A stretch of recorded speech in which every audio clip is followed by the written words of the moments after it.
There are towns in the high desert of New Mexico where the wind carries everything: dust, rumor, and the particular kind of longing that people refuse to name out loud. Tucumcari was that kind of town in the autumn of 1889, small enough that everyone knew what everyone else had for supper, large enough that a person could still, if they were careful, keep a secret for years. The secret in question belonged to Lennie Hale. Lenora Hale, everyone called her Lennie from the time she was old enough to object, and she never objected, was 28 years old and ran the telegraph office on the east end of Main Street. She had taken the job 4 years ago when old Mr. Pitts retired, and she had been so quietly good at it that people forgot, after a while, that anyone else had ever done it. Messages came in, messages went out, and Lennie was there before the sun was up, and still there when the lamps needed lighting. She had her father's patience and her mother's handwriting, and a particular stillness about her that made people feel, when they sat across from her desk, that whatever they said next would be received without judgment. She had turned down 3 proposals in the past 2 years. The men in question were decent, each one. One ran the hardware store. One had come up from El Paso with prospects and ambition and a good hat.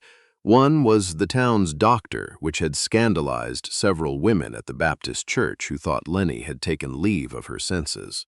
Lennie had been warm and honest with all 3. She was sorry. She didn't feel that way. She hoped they'd understand. They did not particularly understand, but they adjusted, as people do. What nobody had thought to ask, because in small towns the answer is sometimes too obvious to see, was why. The why was sitting at a table in the back of Delphine's boarding house most evenings after supper, working on correspondence by lamplight, with a cup of coffee that had gone cold an hour ago. His name was Owen Briard, and he was the school teacher. He had arrived in Tucumcari 3 years before Lennie took the telegraph job, which meant he had been part of the landscape since before she had reason to walk past his schoolroom window every morning.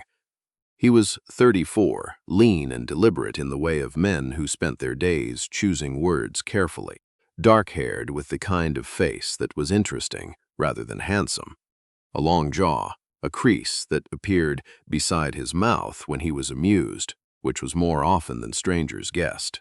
He had come from somewhere in Ohio, had a degree from a college nobody in Tucumcari had heard of, and had stayed longer than anyone expected him to. The children adored him. Parents trusted him. And Owen Briard moved through Tucumcari with the comfortable ease of a man who had decided, without quite realizing it, that he was already home. He and Lennie had the friendship of people who genuinely like each other and have never troubled to examine why. He stopped at the telegraph office some mornings for no particular reason. She had brought soup to the schoolhouse once when half his students were down with fever, and he looked like he hadn't slept.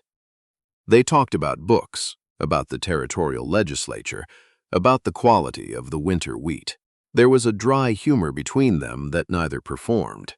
It just happened, the way lightning happens, without either person deciding to make it. He thought of her the way you think of something essential. Constant, reliable, simply there. He had never once thought that was a feeling worth examining. That was the problem.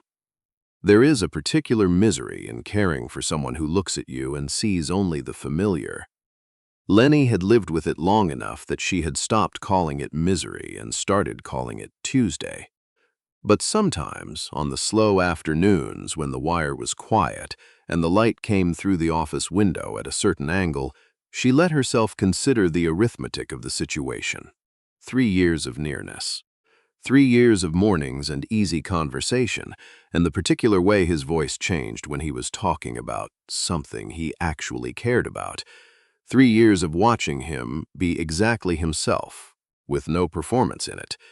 And 3 years of him looking at her like she was the mountains outside his window, permanent, necessary. Never once something to walk toward. It might have gone on indefinitely. Things in small towns often do.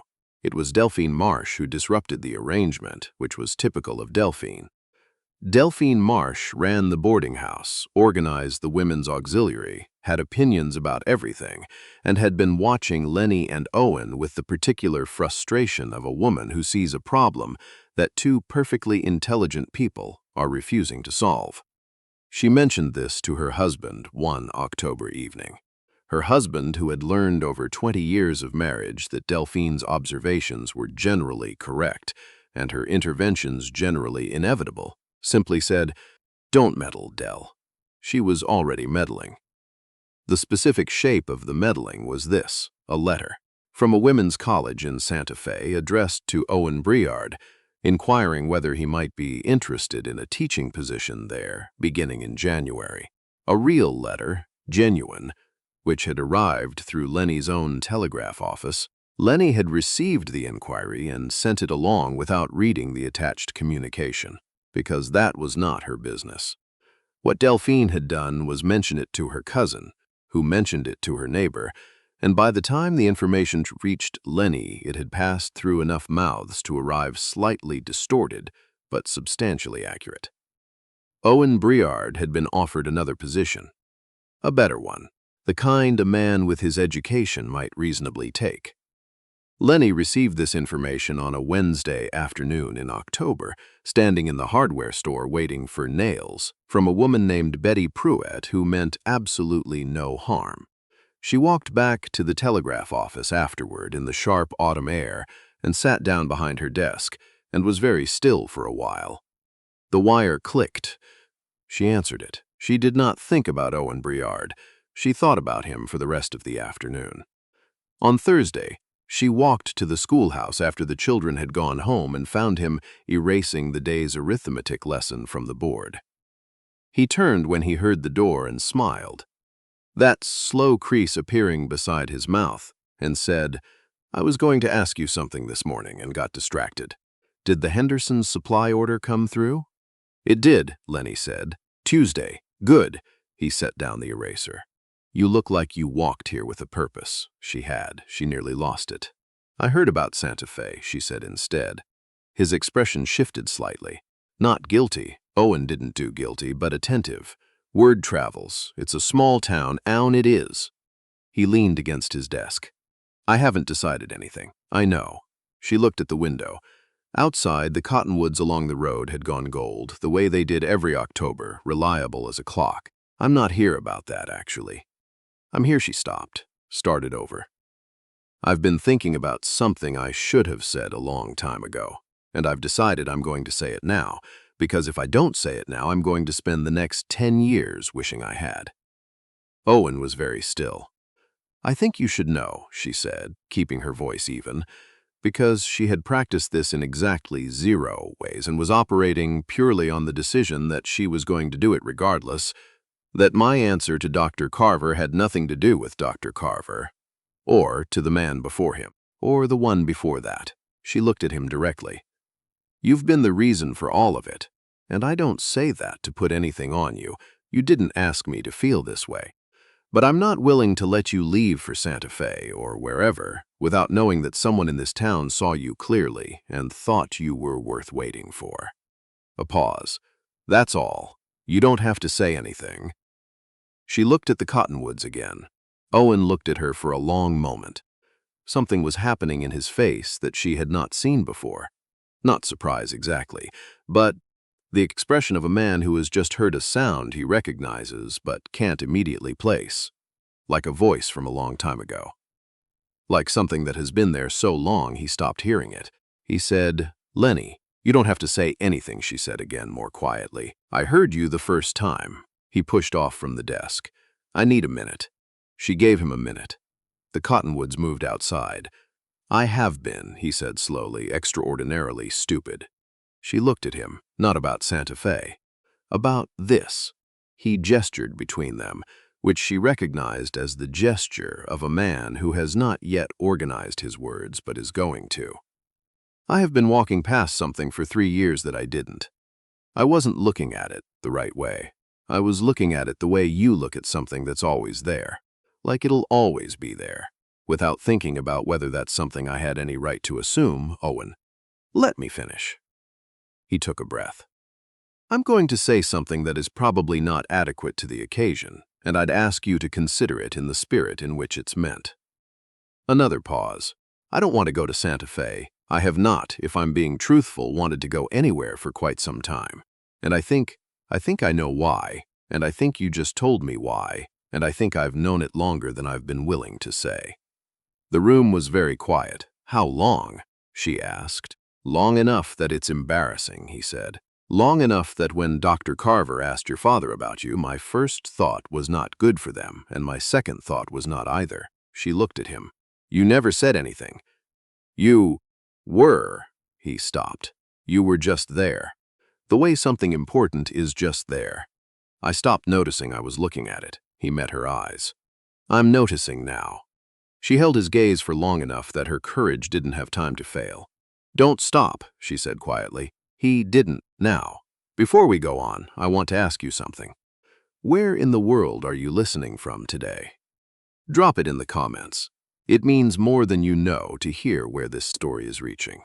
Now, let's go back, because Owen Briard still has some things to do. He went to find Lennie's father the following morning. Wallace Hale was a deliberate man who had run the grain supply for 20 years and did not startle easily. He was sweeping the front step of the house on Garfield Street when Owen came down the road with the particular expression of a man who has made a decision and intends to keep it. Wallace watched him come, set down the broom. Owen said, "Good morning, Mr. Hale. I'd like to come calling on Lennie with your permission starting today." Wallace was quiet for a moment. He looked at Owen the way a man looks at something he has been waiting to see for a while, and is now trying to decide whether to mention the waiting. He decided not to mention it. "You have it," he said. He picked up the broom. "She's inside." Owen went inside. Lennie was at the kitchen table with a cup of coffee, and she looked up when she heard his step, and something in her face, the careful composure she had been wearing like a second skin for 3 years, went quiet, settled, the way a room settles when the window is finally shut against the wind. "You're here early," she said. "I have a habit," he said, "of being slow. I'm trying to correct for it." She looked at him over the coffee cup.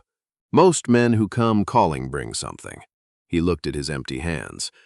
"I didn't think of that. What were you thinking about?" "You," he said simply. "I was thinking about you." She set down the cup. Outside, the cottonwoods were still gold. Inside, something that had been patient for 3 years sat down quietly and stopped holding its breath. What followed was the most discussed courtship Tucumcari had managed in several seasons. He brought wildflowers the next day. High desert things, tough and bright, and set them on the counter of the telegraph office without ceremony. She put them in a jar by the window, and the women of the Thursday Auxiliary noticed and discussed them at some length, without ever quite agreeing on what to make of the situation.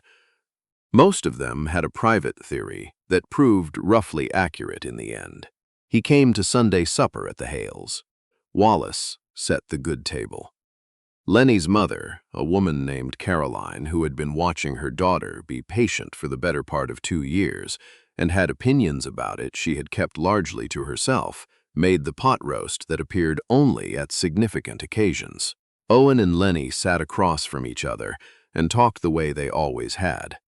Easily, with the dry back and forth that had always been between them, except that now neither of them was pretending it was merely the conversation of neighbors.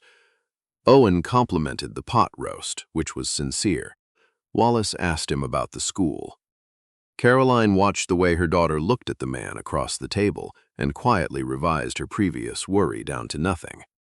On a Sunday in November, they rode out past the mesa to the flat rock that overlooked the whole valley. The Rio Hondo in the distance, silver and thin, the mountains to the north with their first show of snow. They sat in the cold, clear light and talked about real things. "Why didn't you say anything?" he asked. "Before. Because you didn't see it," she said, "and I wasn't going to perform it into existence. Either it was real enough that you'd notice eventually, or it wasn't worth it." He was quiet. "That took more courage than anything I've done." "It took desperation," she said honestly. "There's a difference." He looked at her sideways. "Santa Fe." "Santa Fe," she agreed. He was quiet for another moment. I wrote back to them. Declined. She had not known this. She looked at him. Before Thursday, he said, before you came to the schoolhouse, I'd already written back. He looked at the valley below. I didn't know why at the time. I thought it was about the school, about Tucumcari. He paused. I know now it wasn't about either of those things. She looked at the mountains doing what mountains do, standing there indifferent and necessary. You could have gone. Lennie, he turned to face her directly. I've been home here for 3 years. I just didn't know which part of it was home. She looked at him for a long moment. Then she said, That is the most romantic thing you have ever said to me. I'm setting a low bar, he said, so I can exceed it regularly. She laughed, genuinely, the way she only laughed when something surprised her into it. And the sound of it went out over the flat rock and the mesa and the high desert afternoon. Owen heard it and thought, with sudden clarity, that he had been hearing that laugh for 3 years, without understanding what it meant. Every time it made him feel like the day had improved. He had wasted considerable time. He intended to make up for it. He asked her in December, outside the telegraph office, on the coldest evening of the year so far, with his breath-making clouds in the dark air, and a ring in his coat pocket that had belonged to his grandmother, a thin silver band with a single small stone, which he had carried from Ohio, without quite knowing why. He had been waiting for a moment that felt honest rather than staged. December on the high desert at dusk, with the stars already coming in over the mesa and the lamplight behind the window glass, turned out to be that moment. He stopped on the step and turned to her. I want to say something plainly, he said, because I have spent enough time in this town being unclear about things, and you deserve better than unclear. She looked at him in the cold evening air. I love you, he said. I believe I have for quite a while. I know that's not a point in my favor. A man shouldn't need someone else's letter from Santa Fe to see what's been standing in front of him. But I see it now, clearly, the way I see the things I'm most certain of. And I would very much like you to be my wife if you're willing to take on a man who needed some time to figure out what he already had. Lennie looked at him. Owen, she said, you are not the least romantic man in New Mexico, but you are in the top 5. I know. I'm told the ring helps. Show me the ring. He showed her the ring. She looked at it the way you look at something you recognize before you've had time to explain how. Yes, she said, simply. After years of patience, after 3 declined proposals that had nothing to do with the men involved, after a letter from Santa Fe and a Thursday afternoon in a schoolroom with chalk still on the air, the word that had always been waiting. Yes. He put the ring on her finger on the telegraph office step in the December dark, and she looked at it by the light from the window and did not say anything for a moment. She didn't need to. They were married in February, when the high desert was cold and dry, and the mountains were white to the tree line. The church was full. Half of Tucumcari had, with some reason, been invested in this outcome for at least 2 years, and they had come to see it through. Delphine Marsh sat in the second pew with the expression of someone who has managed something, without technically having managed anything, and felt that justice had been served. Owen stood at the front of the church and watched Lennie come down the aisle, and felt with complete and sudden clarity how close it had come to going differently. How Santa Fe had been 3 weeks away from becoming a decision he'd made without understanding what he was leaving. How another month of comfortable blindness might have cost him the one thing that had made the last 3 years feel like home without him ever naming it. He was not going to spend another day of his life failing to name it. They said their vows simply. They meant every word. The years that followed were good ones, in the way of lives built on genuine foundation. A little hard at times, regularly surprising, always inhabited by 2 people who actually liked each other, and were never quite finished with the conversation. The school grew. Owen added a second room in their 3rd year, and hired a young woman from Albuquerque to help, which delighted him and caused Lennie to organize the supply acquisition with the brisk efficiency she brought to everything. He was a better teacher with her at home, to talk things through with. She knew it and didn't mention it. The telegraph office went through its quiet seasons and its busy ones. In their 4th year, a new line went through to Colorado, which meant more traffic and longer hours, which Lennie managed without complaint and Owen noticed. He started leaving a covered plate by the office door. On the evenings, she worked late, without announcing he was doing it. She never mentioned it. She always ate it. Their daughter arrived in the 3rd year, a small, serious person they named June. June Briard came into the world with her mother's patience and her father's habit of noticing everything and turning it over carefully before commenting. She had opinions about horses by the time she was 2, and by 5 was delivering verdicts on the fairness of various situations in the schoolyard that Owen privately thought were more legally sound than anything he'd read in the territorial papers. Their son arrived in the 5th year. They named him Percy, which had been Owen's grandfather's name, and which Percy initially resented and eventually decided was distinguished. He grew up loud and warm and funny in the way that made every room easier to be in, which Lennie's mother said was a Hale trait and Owen chose not to argue with. On a summer evening in their 7th year, Owen came home late from a school board meeting to find Lennie on the front porch, reading by the last of the light. She looked up when she heard the gate. "How was it?" she said. "Long. They argued for 40 minutes about the cost of chalk. And they're buying the chalk." He sat down beside her. The evening air was still warm, the way high desert evenings stay warm well past the sun, and the first stars were coming in to the south. He looked at her in the fading light. At the book still open in her hand, the composed attention she gave everything, the half-smile that appeared when she was not going to say what she was thinking. He had spent years not looking. He was making up for it. "What?" she said, without looking up from the page. "I'm looking at you. I noticed. You always notice." He leaned back in the chair. "That used to make me feel like I'd been caught at something. Now it just seems right." She turned a page. "You were always looking. You just didn't know what you were looking at." "No," he said, "I knew. I just didn't know what to do with it." She looked up then and gave him the real look, not the composed one she kept for most of the world, but the other one, the one that had always been specific to him, that he had been too oblivious for too long to understand was specific to him.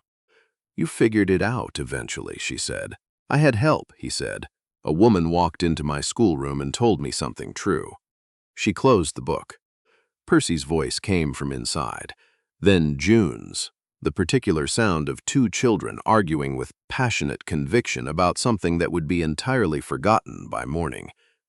Lennie rested her head back against the chair. "Do you ever think about what would have happened," she said, "if I hadn't walked in?" He thought about it, honestly. "I think I would have gone to Santa Fe," he said, "and I think once I was there I would have understood what I'd left, and I think that would have been the kind of regret you carry for the rest of your life. Maybe you would have come back. Maybe." He looked at the stars coming in. "I'd rather not have needed to." She considered this. "I was ready to let you go," she said quietly. "If you'd wanted to go. I had decided that. I know. I wasn't going to say anything, and then I decided I had to say it, and then I almost didn't." She looked at the dark outline of the mesa against the last of the light. 3 years is a long time to wait, and then I nearly didn't say the thing that changed it. Owen was quiet. "I'm glad you did. I'm glad you were worth it," she said, without any cruelty in it, just the plain honesty that had always been between them. He laughed. She smiled. Inside, Percy and June had resolved whatever controversy had required raising their voices, and the house went quiet, and the high desert evening held them all in the particular peace of a place where the wind has settled and the day is done. Years later, June was old enough to ask the question that daughters eventually ask. She asked it sideways, the way Lennie had always suspected she would, in the middle of something else on an afternoon when they were rolling out dough in the kitchen, and the light was low, and the conversation had been about entirely different things. "Mama," she said, "how did you know he was the one? Before he knew?" Lennie worked the dough for a moment. "I didn't know," she said finally. Knowing isn't the right word. He never showed me anything. He never performed. Every other man who came along was presenting something, what he owned, what he'd done, what he could offer. Your father just showed up the same every time. I always knew exactly who I was talking to. She paused. That's rarer than people think. June was quiet, working the flour into the edges. But you almost didn't say anything. Almost, Lennie said. I nearly let him go to Santa Fe and told myself that was fine. Why didn't you? Lennie looked at her daughter, who had her father's eyes and her grandmother's hands, and a particular quality of attention that missed very little. Because I decided that if I was going to regret something, she said, I'd rather regret having spoken than regret having stayed quiet. She handed June the rolling pin. The quiet kind of regret is worse. It doesn't make any sound. It just sits there. June considered this. What if he hadn't? What if it hadn't worked? Then I would have known, Lennie said, and I would have stopped waiting and started moving. Which I should have been doing anyway. She looked at her daughter. That's the part I want you to remember, not the ending. The walk to the schoolhouse. What about it? I didn't know what I was walking into. I didn't know what he'd say. I just knew that I had been quiet long enough and that saying the true thing, even if it came to nothing, was better than another year of carefully not saying it. June rolled out the dough, thought about it. He showed up, she said. He showed up, Lennie agreed. But here's what I want you to understand, June. He was already going to show up. He'd already written to Santa Fe before I ever walked in. He just didn't know what he was showing up for yet. She smoothed the edge of the dough. Sometimes people need to be told what they already know. That's not weakness. That's just how the true things get said. Outside, the afternoon was going golden the way the high desert does in the late hours, that particular New Mexico light that makes everything look like something worth keeping. Lennie Hale had walked across this town with a truth she'd been holding for 3 years, and she had put it down in front of the person it belonged to, and he had picked it up.